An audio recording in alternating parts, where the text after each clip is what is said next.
What's up, everybody? I hope you're doing good. It's a beautiful day once more. So we're going to talk about something very interesting. But before I make my comment, let's watch. Foreigners might have to wait longer to become British citizens under plans to make the UK seem less of a soft touch on immigration. They don't want you anymore. It's clear they don't want you anymore. Let's go. What do you think about this?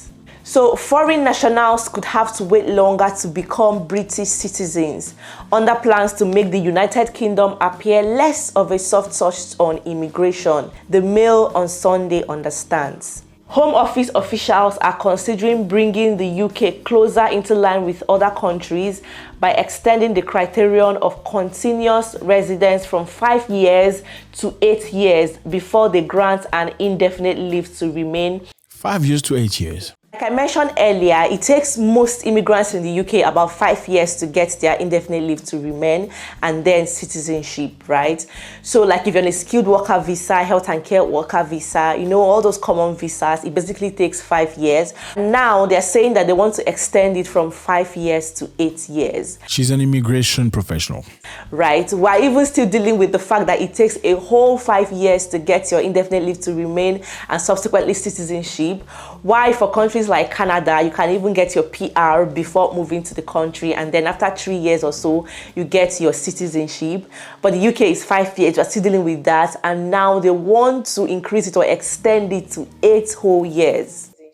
Okay, so with Canada and Australia, after 3 years, if you're legal, you're going to get your citizenship. In some instances, even earlier. With the UK, generally, in general, people within 5 years of legality in the United Kingdom, you would be naturalized, get your UK passport and be able to enjoy your stay and do whatever, if that's what you want to do. Okay, so now they are voting a law, a brand new law, adding on to the law that we spoke about earlier, a brand new law that would get you to wait longer before you even consider to get a UK citizenship. So at the time it was 5 years, it's going to be 8 years minimum before you get your UK visa. Okay. So what do we get from this? Just remember, like 2 days ago, maybe a day ago, I spoke to you about the new visa law that was voted into the government, presented by Suella Braverman. It was a new visa that's going to clamp onto foreigners. It basically was a new law that will prohibit foreigners under brackets. We know which foreigners they're talking about, to bring their relatives into the UK. Okay, because like with time, normally a foreigner who comes and study in the UK have a right in most instances to bring a relative, maybe a parent that needs help, like a dependent. You know what I mean? A foreigner can bring a dependent into the UK if he's doing something legal. If he's legally in the UK, you can bring a dependent. Now that law is no more, and it's specifically we know which foreigners they're talking about because the Ukrainian and them did not experience the same issue. We know Ukrainians and other people were in fact accepted very openly. They offer them housing, they offer them places within the community and facilitated a lot of things for them. And these laws are being created basically for a specific group of people. So now from 5 years to 7 years. So it's not about illegals. You can clearly see this. We thought it was about being illegal in the UK and whoever that came legally would not be subjected to anything. It's not about legality. It's about people. They're trying to subtract the amount of people they can accept. Are they wrong to do it or are they right? The question here is this one. I understand a lot of people are very sad. Why is that okay? And many people are certainly crying onto racism already. But how many people can you accept into your country? We know the United Kingdom is not a big country. It's not Australia. It is not the United States, let alone Canada. It's a tiny, island or whatever you want to call it. It's not big. We know that. How many people can they accept? That's the big question. I understand your dream is to become UK citizen. Why is that your dream anyway? Don't you like your own country? Why do you hate your country so much? You are upset, and I see so many videos of people making videos about, oh my God, this is unbelievable. Now you're going to have to wait for 7 years. Why do you hate yourself so much? This should be a question of asking yourself the right question. I mean, if people don't want you, do you force yourself? If there's a party at the neighbor's house and the neighbors say, okay, we do not accept people that are shorter than 6'2", and you are 5'6", or you are whatever, under 180 meters. That's a clear message. What are you looking for? He says he doesn't want you anymore. What can Africans do? Are we going to cry? Are we going to be the population that cries over and over? We just complain. The world hates us. Nobody loves us. Everywhere we go, people chase us. In India, they beat us. In Lebanon, they throw us off buildings. In America, they finish us in cars. In Europe and European countries, it's racism. We can't just be racist, and creating all this stuff that you're talking about. Black Lives Matter and all that. Don't you feel like Black Lives Matter is just a way of you saying that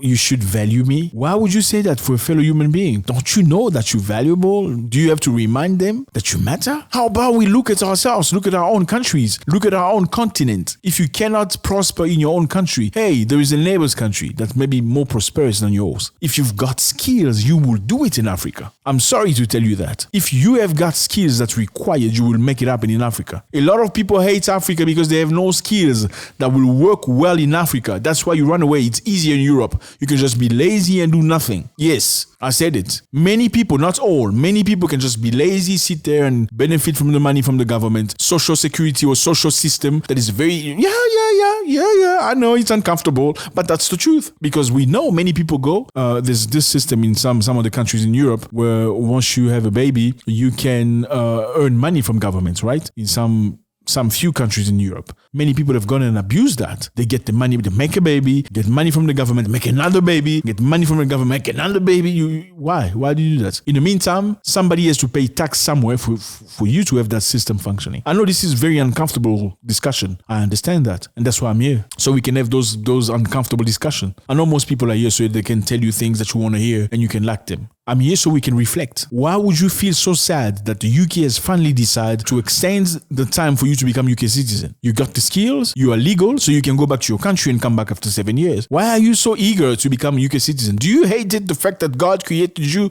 who you are? No. Why can't we just value ourselves now and start really acting like proper human beings that respect themselves so they can begin to respect us? Let me tell you something. These stuff are being constructed for specific continent. That's what it is. Trust me, not everybody will be subjected to this law. It's going to be selective. They're just trying to tie it up slowly but surely. Let's have some pride, fellas. Okay? They started with that story about block the boat or whatever that is. They showed you with the Ukrainian war how it is, what they want. They told you Rwanda is where you should be going. You're still complaining that now they want to make it 7 years instead of 5. Get some skills for Africa. Get skills so you can work in Africa and you can prosper in the land. There are people like you that are prospering in the land. That's the truth. That's the reality. Some countries don't actually go like that. Okay? Some countries in Africa don't actually go trying to become UK citizen. Not like some of your countries. Yes, within countries in Africa, if you look, I'm not going to name them just to avoid, whatever that is. But there are countries in Africa. Some people in some countries in Africa don't necessarily want to go to the UK and have a life.